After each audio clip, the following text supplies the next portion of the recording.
हिजाब का मामला कर्नाटक ही नहीं देश के अन्य राज्यों में भी पहुंच गया है और इसकी राजनीतिक आंच लगातार बढ़ रही है। इस मुद्दे पर बात करने के लिए हमारे साथ खास मेहमान हैं अल्पसंख्यक मामलों के केंद्रीय मंत्री मुख्तार अब्बास नकवी। नकवी जी, बहुत बहुत धन्यवाद समय देने के लिए। मेरा पहला सवाल यही है कि कर्नाटक से चिंताजनक तस्वीरें, खबरें हिजाब के मुद्दे पर आ रही हैं, आपका क्या आकलन है? देखिए, मुझे लगता है कि हिजाब पर जो कम्युनल कलर और कील ठोकी जा रही है वो ठीक नहीं है। हर इंस्टीट्यूशंस के अपने ड्रेस कोड होते हैं, डिसिप्लिन होता है, डेकोरम होता है और डिसीजन होता है। तो जो भी उनकी डिसिप्लिन, ड्रेस कोड है, डिसीजन है, डेकोरम है, उसको सभी को मानना होता है। अनफॉर्चुनेटली हिजाब को जो के मुद्दे पर जो कम्युनल कलर और कम्युनल कील ठोकने की कोशिश हुई है, वो कहीं ना कहीं किसी न किसी रूप में हमारे भारत की जो समावेशी सोच है, समावेशी संस्कृति और संकल्प है, उसको नुकसान पहुंचाने की षड्यंत्र और साजिशों की सनक और मानसिकता से भरी हुई है। और आप देख रहे होंगे कि अब भारत बैशिंग जो ब्रिगेड है उसके साथ पाकिस्तान की भी जुगलबंदी हो जाती है इसी मुद्दे पर। तो हमारे देश में आप निधि जी, आप अगर देखें तो दुनिया में जितने भी मुसलमान रहते हैं उनमें से 10 मुसलमानों में से 1 मुसलमान हिंदुस्तान में रहता है। हमारे देश में 3 लाख से ज़्यादा एक्टिव मस्जिदें हैं। उतनी ही लगभग जो है वो अलग अलग धार्मिक स्थल हैं, चाहे वो दरगाह हों, चाहे वो इमाम बाड़े हों या तमाम और इमाम बारगाहें हों या और तमाम हैं। उससे भी ज़्यादा महत्वपूर्ण है कि आप जिस वक्त बंटवारा हुआ था इस मुल्क में, मेरे मुल्क में अल्पसंख्यकों की जो पॉपुलेशन थी वो लगभग 8%, 7.5% थी। आज जो है वो 22% से ज़्यादा है। और जो जुर्म और जुल्म के जंगल में बैठ करके प्रवचन देने वाला पाकिस्तान हमको दे रहा है, उसके यहाँ जो है वो उस वक्त आबादी थी 23%, आज 2% भी नहीं रह गई है। नकवी जी, अगर आज की बात करें, अब कर्नाटक से जो उडुपी, मंड्या, शिवमोगा, दावणगेरे से जो तस्वीरें आई हैं, हाई स्कूल, कॉलेज बंद करने पड़े, धारा 144 वहां पर लगाई गई है। क्या राज्य सरकार को पहले कदम उठाने नहीं चाहिए थे कि हालात इस तरह से बिगड़ते? देखिए, मुझे तो बिल्कुल चिंता नहीं है। ये सोच की और समझ की बात है, सोचने के नज़र और समझने के नज़रिए की बात है। मुझे बहुत गर्व हो रहा था मेरे हिंदुस्तान की संस्कृति और संस्कार पे, जिस वक्त एक बच्ची वहाँ पर अल्लाह अकबर कह रही थी और कुछ बच्चे जय श्री राम कह रहे थे। अल्लाह अकबर का मतलब भी कि ईश्वर सबसे महान है, जय श्री राम का मतलब कि भगवान महान है, भगवान की जय, गॉड इज ग्रेट। तो निधि जी, एक बात ये बताइए कि क्या किसी और देश में, जिस देश की संस्कृति, संस्कार सहिष्णुता से भरे न हो, समावेशी सोच से भरे न हो, वहाँ पर जो है वो कोई बच्ची बहुत गर्व के साथ अल्लाह अकबर भी कहे और बच्चे जय श्री राम कहें और एक ही सड़क पर और एक ही समय में कहें, ये तो मेरे देश की ताकत है। लेकिन सर, जिस हालात में लड़की ने कहा या उन लड़कों ने जिस तरह से कहा, क्या वो आपको सामान्य हालात दिख रहे थे? वो एक लड़की और इतने सारे लड़के और जिस तरह से नारेबाजी हो रही थी, हालात तो ठीक बिल्कुल नहीं थे। देखिए, नजर और नजरिए के फर्क है। मैंने आपको एक बात कही, एक ही सड़क पर और एक ही समय पे अगर अल्लाह अकबर और जय श्री राम हो रहा है, तो आपके पड़ोस में जरा सा आप इस तरह की चीज दिखा दीजिए हमको, कहीं पे उदाहरण दे दीजिए। लेकिन सर, पड़ोस की बात ना करें, लेकिन हालात ऐसे हो गए कि स्कूल कॉलेज बंद करने की नौबत आई। हम हर चीज को सकारात्मक, ये देश जो है वो आज, अगर इतनी दिनों से आज हम 75वें वर्षगांठ आज़ादी की मना रहे हैं, तो मेरे देश में किसी मस्जिद में धमाकों में बेगुनाह लोग नहीं मारे जा रहे हैं। मेरे देश में जो है वो खुलेआम जो है वो अल्पसंख्यकों के कत्लेआम और खून खराबे नहीं हो रहे हैं। मेरे देश में जो है वो नस्ल कशी नहीं हो रही है। मेरा देश जो है वो आज एक समावेशी सोच और सहिष्णुता की संस्कृति और संस्कार से भरा हुआ आगे बढ़ रहा है, एक सफल सफरनामे को जो है वो लिख रहा है। मैं इस तरह की आइसोलेटेड घटनाओं को कोई जस्टिफाई नहीं करता, मैं भी नहीं कर रहा हूं। लेकिन आप इस तरह की आइसोलेटेड घटनाओं के आधार पर भारत की छवि को हिंदुस्तान के लोगों की तस्वीर को, हिंदुस्तान के लोगों की सोच को अगर प्रोजेक्ट करेंगे तो मुझे लगता है ये नाइंसाफी होगी। सर, आपको ये लगता है कि जो एक कर्नाटक में राज्य सरकार का जो स्कूलों के लिए सर्कुलर था वो कॉलेजों के लिए बढ़ा दिया गया और इस तरह से हालात बढ़े यहाँ पर? देखिए, वहाँ के जो शायद एजुकेशन मिनिस्टर हैं, उनका बयान आज मैंने देखा। उन्होंने कहा कि आप स्कूल से बाहर कैंपस के अंदर जो ड्रेस कोड है, जो डिसिप्लिन है, उसको आप पालन करें और उसमें ना कोई भगवा पहन के जाए और ना कोई बुर्का पहन के जाए, अगर उस इंस्टीट्यूशन का ऐसा ड्रेस कोड है। अब ऐसे तो इस देश में जो है 50,000 से ज़्यादा माइनॉरिटी इंस्टीट्यूशन चल रहे हैं, 50,000 से ज़्यादा मदरसे भी चल रहे हैं, उनके अपने होंगे। लेकिन जो इस तरह के ड्रेस कोड होते हैं, उन ड्रेस कोड्स के आधार पर ही जो है वो आपको डिसीजन करना होता है कि आपको इस इंस्टीट्यूशन में पढ़ना है या नहीं पढ़ना है। अब कुछ लोग जो है वो बहुत इसको लेकर के तू मैं कर रहे हैं। अरे भाई, आप जो भी समाज के लोग हैं उनको आप आइसोलेट क्यों करना चाहते हैं? क्यों आप आइसोलेशन में जो है उनको रखना चाहते हैं? उनको जो है वो समाज के तरक्की के बराबर की हिस्सेदारी, भागीदारी करने दीजिए। अब आप एक इशू को लेकर के, ये कोई कम्युनल इशू नहीं है, ये शुद्ध रूप से उस इंस्टीट्यूशन के डिसीजन के, इंस्टीट्यूशन की डिग्निटी से जुड़ा हुआ, उस इंस्टीट्यूशन के डिसिप्लिन से जुड़ा हुआ और ड्रेस कोड से जुड़ा हुआ है। इस पे आप कम्युनल तड़का लगा देंगे तो कैसे होगा? नकवी जी, अगले साल वहां पर विधानसभा चुनाव है, उत्तर प्रदेश में भी चुनाव है। कौन भड़का रहा है इन छात्रों को? कौन है हिंसा युवाओं छात्रों के पीछे? देखिए, एक आज मैंने सुबह एक दो दिन पहले तो कांग्रेस पार्टी के एक बड़े नेता का बयान देखा मैंने। अब वो कहते हैं ना कि पहाड़ से गिरे तो खजूर पे अटके।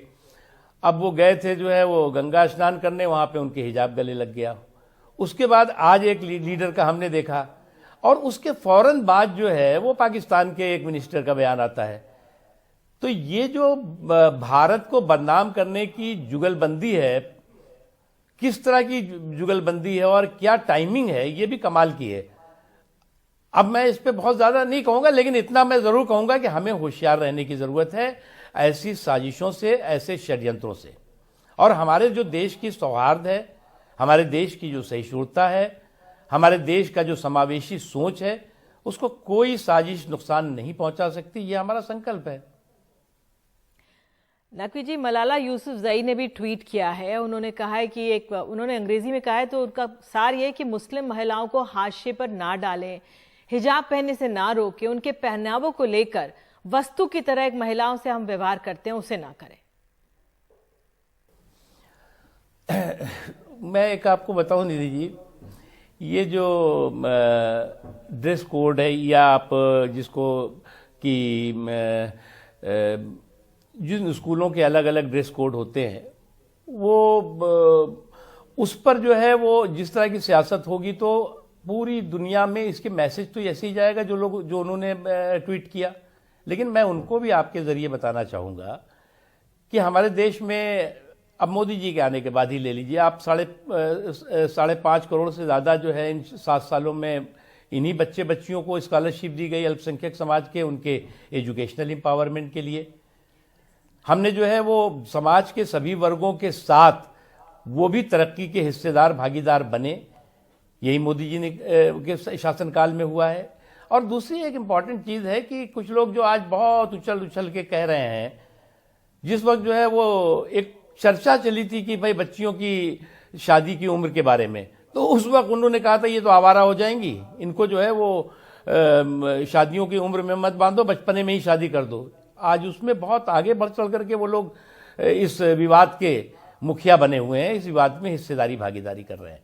इसलिए हमारे देश में, हमारे देश के लोगों में जो सोच है, जो संस्कार है, उसमें किसी तरह का कोई भी डाइवर्जन ना हुआ है, ना होगा। महाराष्ट्र और कर्नाटक में 11वीं और 12वीं को प्री जिस तरह से कॉलेज कहा जाता है और यहाँ पर अपने पसंद के कपड़े पहनने की इजाज़त होती है, लेकिन वहाँ का जो SDMC है, स्कूल डेवलपमेंट मॉनिटरिंग कमेटी है, उसका जो रूल था कि आपको कुछ ये नहीं पहनने दिया जाएगा, वो कॉलेजेस में लगाया गया और इसलिए ये बवाल मचा है, ऐसा कहा जा रहा है। आपके पास क्या रिपोर्ट है? देखो, यूनिफॉर्म पर मिस इन्फॉर्म करने का जो एक कंपटीशन चल रहा है, तो यूनिफॉर्म पर मिस इन्फॉर्म करने का ये कम्युनल कंपटीशन बंद होना चाहिए। अरे भाई, स्कूलों को अपने काम करने दीजिए ना, अपने डेकोरम, अपनी डिसिप्लिन, अपना ड्रेस कोड रखने दीजिए ना। अरे हम भी, आपने भी पढ़ाई की है, हमने भी पढ़ाई की है, हम लोग एक जो यूनिफॉर्म होता था उस यूनिफॉर्म पे ही हम जाते थे, नहीं जाते थे तो बाहर निकाल दिए जाते थे। हम तो नहीं टोपी लगा करके और हम जो है वो अपना पैजामा पहन के और अपनी टोपी लगा करके जाएंगे और पहले वहां पर हम घुसेंगे तो पहले हम जो है ये करेंगे तो फिर हम ऐसा करेंगे, वैसा ऐसा होता नहीं था। तो इसलिए ये यूनिफॉर्म पर जो मिस इन्फॉर्म करने का जो कम्युनल कंपटीशन चल रहा है उसका नुकसान हो रहा है। जी, आपने भी वो तस्वीरें देखी होंगी जब एक शिक्षण संस्थान में भगवा झंडा फहराया गया, फिर आज कहा गया कि तिरंगा लहराया गया। वहां पे चिंता हुई आपको जो कल वहां पे हुआ? नहीं, मैंने तो आपको शुरू में बताया कि जो मैंने देखा था, पहली बात तो क्या है कि अभी सोशल मीडिया पे क्या दिखता है और क्या होता है, इस पे बहुत ज़्यादा चीज़ों पे बहुत हम यकीन करते नहीं हैं, और ना यकीन हमें किसी को करना चाहिए, क्योंकि सोशल मीडिया तो काफ़ी कुछ एंटी सोशल एक्टिविटी भी करता है। लेकिन मेरा एक ही कहना है कि हमारे देश में आपको भी गर्व होगा, हमको भी गर्व होगा, और जो आपके दर्शक हैं उनको भी, ये सुनने वाले हैं उनको भी गर्व होगा कि ये मेरे देश में ही संभव है। मैं फिर आपसे एक बार कह रहा हूं, मैं तो कह रहा हूं ना कि इसको नजर और नजरिए के साथ देख रहा हूं मैं। ये मेरे देश में ही संभव है कि एक ही सड़क पर और एक ही समय पे पूरे जोश और पूरे जुनून और जज्बे के साथ लड़की अल्लाह अकबर कहती है, यानी कि ईश्वर महान है, और बच्चे जो है जय श्री राम कहते हैं, यानी भगवान महान है। ये मेरे देश में ही है, हो सकता है। अगर कहीं और होता तो सिर काट दिए जाते। किसी इस्लामी देश या खासतौर से अफगानिस्तान और पाकिस्तान में हो सकता था क्या?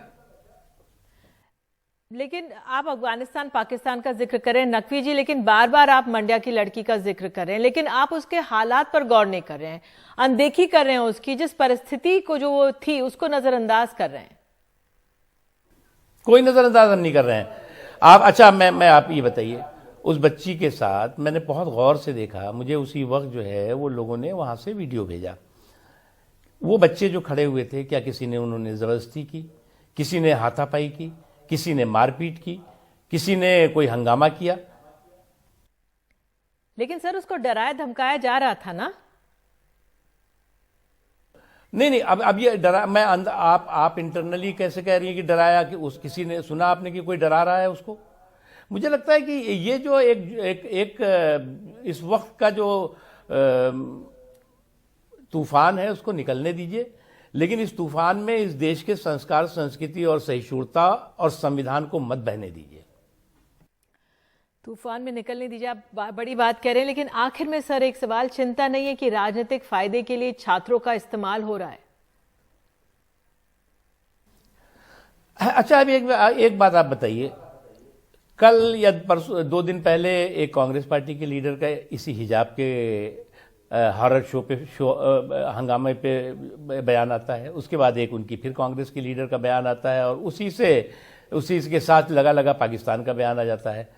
तो ये क्या हमने जाकर के कहा था कि पाकिस्तान से बयान दे दो, या हमने कांग्रेस के लीडर से कहा था क्या कि बयानबाजी कर दो आप? तो इसलिए आप इस इश्यूज को, इस मुद्दों पर को कम्युनल कलर और कम्युनल कील ठोकने की कोशिश करते हैं, ये नहीं होना चाहिए। और जहां तक सवाल है बच्चों का, कोई, हम लोग भी छात्र आंदोलन में से आए हैं, सैकड़ों बार जेल गए हैं, दंडे खाए हैं, पिटाई खाई है। किसी भी मुद्दे पे आंदोलन करते थे तो बड़े बड़े उसमें धाराएं लगा दी जाती थी, लेकिन हमने तो कभी नहीं कहा कि ये सरकार जो है वो राजद्रोही हो गई है, ये सरकार जो है वो छात्रों की आवाज को जो है वो दबा रही है। ये तो एक हमारे देश की जो लोकतांत्रिक परंपरा, लोकतांत्रिक व्यवस्था है, उस व्यवस्था में आंदोलन भी होगा, आवाजें भी उठेंगी, सरकारें भी चलेंगी, सरकारें अपना काम करेंगी। सरकारें कोई काम पसंद नहीं आएगा तो संसद से सड़क तक उस पर समर्थन भी होगा, विरोध भी होगा। ये तो एक प्रक्रिया है। इस प्रक्रिया को आप हमने कमजोर नहीं होने दिया, ना कमजोर हो पाएगा। अगर कभी कोई आप 75-76 में कमजोर होने की कोशिश भी हुई तो देश ने उसे जो है वो, जिसने कमजोर करने की कोशिश की उसको कमजोर कर दिया। नकवी जी, आप जुड़े, बहुत बहुत धन्यवाद। और वाकई में नकवी जी के इंटरव्यू को मैं बार बार सुनना पड़ेगा, समझना पड़ेगा कि हमारे अल्पसंख्यक मामलों के केंद्रीय मंत्री क्या संदेश दे रहे हैं, क्या संकेत दे रहे हैं। उन्होंने कहा है कि यूनिफॉर्म पर कम्युनल कंपटीशन ना हो, कम्युनल कील ना ठोकी जाए। और वाकई में जो इस तरह से चिंताजनक स्थिति है, एक न्यू इंडिया में हम लोग रह रहे हैं, शायद ये उसके संकेत है।